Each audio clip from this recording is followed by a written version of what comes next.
थी 10:30 बजे के करीब मेरी बहन ने दरवाज़ा नॉक किया और मैं इत्काफ़ से बाहर निकली और मैं जब बाहर आके बैठी तो उस्मान बैठा हुआ था। तो मैंने कहा तुम यहाँ क्या कर रहे हो? तो कह रहे हैं मैं तुम्हें इत्काफ़ की मुबारकबाद देने आया हूँ। मैंने कहा मैं चेंज करके मैं तो जा रही हूँ अपने दोस्त की तरफ, उसने इसकी मुझे दावत दी हुई है इत्काफ़ की। कहते 5 मिनट बैठ जाओ। मैंने कहा अच्छा ठीक है।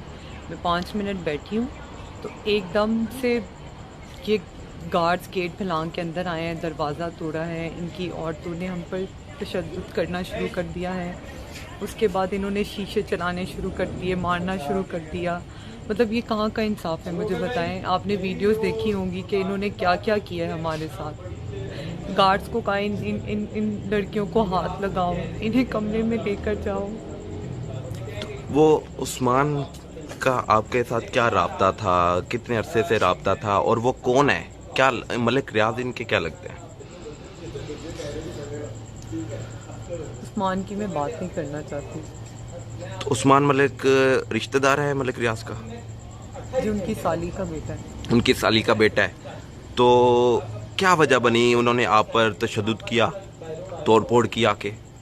पता नहीं, ये तो वो जवाब दें उन्होंने क्यों किया इस तरह मेरे साथ। उन्होंने क्या एलिगेशन लगाया? मुझे वो पूरी दुनिया में जो जलालत मिली है और जो जलील किया गया है, ये तो उनसे पूछे उन्होंने क्यों किया मेरे साथ। आपका ताल्लुक कब से था उस्मान का?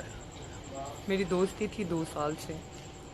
ठीक है। तो वो जो कह रहे हैं कि आप सोए हैं, नहीं सोए, इसकी में कितनी हकीकत है? आपने वीडियो देखी है क्या? मुझे सोते हुए पकड़ लिया उन्होंने? क्या करते हुए पकड़ लिया है जो उन्होंने इस तरह मुझे बार बार मेरे मुंह के पास आके कह रही है तुम सोई हो, तुम सोई हो, तुम सोई हो। अब आप किस इंसाफ का मुतालबा करती हैं? मैं यहाँ की पुलिस, यहाँ की गवर्नमेंट, यहाँ की आर्मी से अपील करती हूँ कि मुझे इंसाफ चाहिए। जो मुझे बदनामी मिली है इस पूरी दुनिया में, उसके लिए मुझे इंसाफ चाहिए। एफआईआर नहीं हुई अभी तक? हम पुलिस स्टेशन के बाहर खड़े हुए हैं, पिछले 3 घंटे हो गए हैं, कोई भी हमारी एफआईआर नहीं लिख रहा। अस्सलाम वालेकुम, मेरा नाम आमना उस्मान है। ये जो सुबह से स्पैट चल रहा है ट्विटर पे और सोशल मीडिया में, पूरी ये जो पूरा उज़्मा खान का ट्रेंड कर रही है, इस केस के हवाले से मैं 2-3 बातें क्लैरिफाई करना चाहती हूँ। सबसे पहले तो मैं क्लैरिफाई करना चाहती हूँ कि Usman Malik, my husband, has nothing to do with Malik Riaz Hussain. He is not a part of his immediate family. ये सबसे पहले मैं क्लियर करना चाहती हूँ। जो उनको ये सिर्फ मलिक रियाज को मलाइन करने की कोशिश कर रहे हैं। Hasan, this is a personal spat between Hasan Khan Niazi and Malik Riaz Hussain, which Hasan Khan Niazi is trying to just literally get money out of it. वो सिर्फ पैसे लेने के लिए ये सब कर रहे हैं। उन्होंने हमें अप्रोच भी किया कि वो लड़कियों को पैसे दे दें तो ये सारा मामला बंद हो जाएगा, विच वी रिफ्यूज क्योंकि हम हक पे हैं।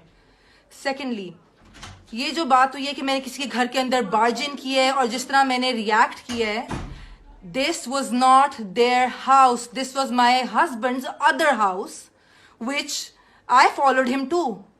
So basically ये मेरे हस्बैंड का दूसरा घर था जहां पे घुसने का मेरा हर हक है।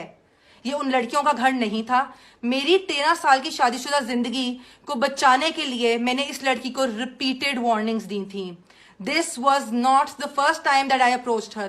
इससे पहले मैंने रिपीटेड वार्निंग्स दी थी। मेरा एक 11 साल का बच्चा है। आई एम श्योर जिन सबकी औलादें हैं और जो औरतें इस सब से गुजर रही हैं, they can completely understand what a wife goes through and how hard she tries to go till the last point to save her marriage. But I know मेरे हस्बैंड की सबसे बड़ी गलती है।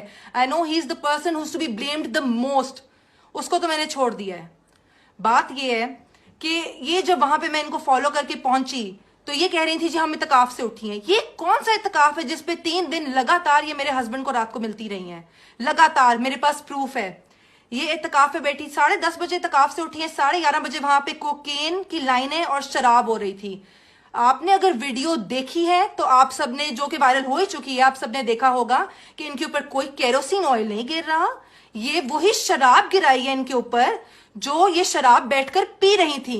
Hasan Khan Niazi is doing all this just because he has an illicit relationship with Huma Khan, who is the sister of Uzma Khan. सिर्फ अपनी girlfriend को बचाने के लिए और खुश रखने के लिए और सिर्फ उनके लिए कुछ पैसे बनाने के लिए ये पूरा पब्लिसिटी स्टंट है। मैं सिर्फ आप लोगों को ये क्लैरिफाई करना चाहती हूँ कि उनका मलिक रियाज से कोई लेना। पकड़ो, इससे पानी गिराया, मेरे पूरे जिस्म के साथ मेरे कपड़े चिपक गए। मैंने इतने कहा आदमियों के प्लीज सामने माफ कर किया है। दे, माफ कर दे, लेकिन किसी ने मेरी नहीं सुनी। इतना जालिम कोई कैसे हो सकता है? उनके पास पैसे हैं, उनकी पावर है, तो उनकी सुनी जाएगी। हम किसके पास जाए? अब आप एंड तक इसको कहाँ तक लेके जाना है?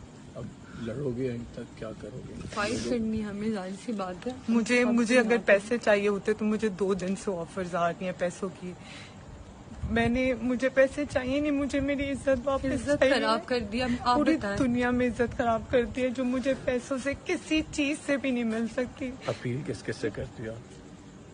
मैं अपनी अवाम, गवर्नमेंट, अपनी पुलिस, अपनी आर्मी से अपील करती हूँ कि मुझे इस चीज का इंसाफ चाहिए। जब मुझे इस चीज का इंसाफ मिल जाएगा तब मैं सुलह कर लूंगी। अब वो कब होगा इंसाफ? आप क्या मतलब, जब ये जेल जाएंगे, जब इनकी FIR कटेगी, कब? आप क्या समझते हैं? उनकी वो जो पावर है, वो जो दिखा रहे हैं सबको, उनके भी आगे आना चाहिए। उनके भी घर पे माँ बहन है और सब बहुत ज्यादा ज्यादती करके गए हैं वो लोग। ऐसे कौन आता है घर के शीशे आप चाहते हैं क्या कि वो जेल जाएं? हमें बस इंसाफ चाहिए। और क्या चाहते हो कि मतलब उनको सजाएं मिले ना अदालत से? हाँ, वो भी सब लोग वही फील करें जो इस टाइम हम दोनों फील कर रहे हैं।